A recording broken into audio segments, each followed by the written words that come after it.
आपण विशेष मुलाखत घेणार आहोत.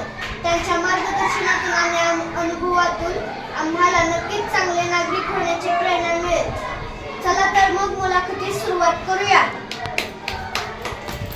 सर, आपण मुलाखतीस सुरुवात करायची का? हो. सर, तुमचे पूर्ण नाव काय?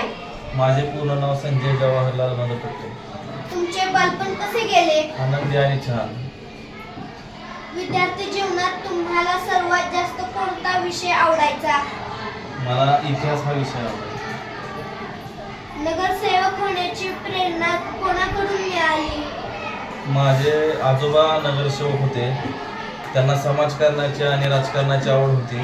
त्यानंतर मी त्यांची प्रेरणा घेऊन समाजकारण राजकारण करण्यास सुरुवात केली व मला कळलं की नगरसेवक झाल्याशिवाय जनसामान्यांची कामं होणार नाही.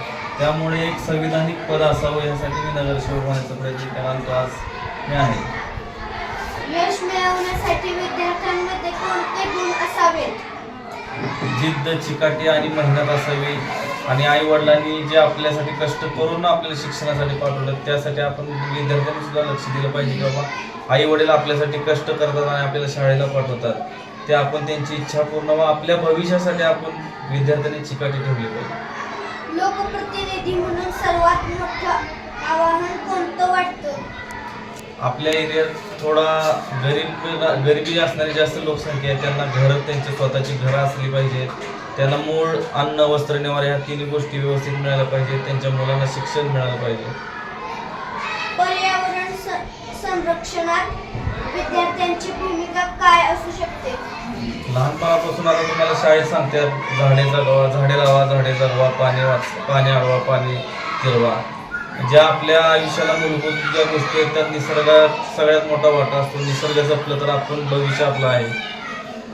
पंढरपूरच्या विकासासाठी आम्ही मुलांनी काय केले पाहिजे? जास्तीत जास्त आपण शिक्षणावर भर दिलं पाहिजे. आणि पंढरपूरच्या मूलभूत गरजा कोणत्या आहेत तर आपलं पंढरपूरला विठुरायाच्या नगरीनं ओळखलं जातं. त्या मंदिरात पुरातत्व सगळ्या गोष्टी आहेत. ही जवान होते चराचर तवा होते पंढरपूर. ही पंढरपूर अध्यात्म व संतांची भूमी आहे. शिक्षणाबरोबरच आपण इथल्या संतांच्या रूढी परंपरा जपल्या पाहिजेत. समस्त पंढरपूरकरांना तुम्ही कोणता संदेश द्याल? स्वच्छता आणि आपल्या पंढरपूरला स्थानिक लोकांपेक्षा बाहेरून येणारी लोकसंख्या जास्त आहे तर स्वच्छतेवर जास्त भर दिला पाहिजे. तुम्हाला आज आम्हाला भेटून कसे वाटले? छान. आणि तुम्ही विचारलेल्या प्रश्नामुळे मला सुद्धा थोडं बोलता आलं त्यामुळे धन्यवाद तुमच्या. आभार. आपण आपला बहुमोल वेळ आम्हाला दिलात याबद्दल मी आपले मनपूर्वक आभार मानतो आणि आपल्या पुढील कार्यासाठी मनपूर्वक शुभेच्छा. धन्यवाद.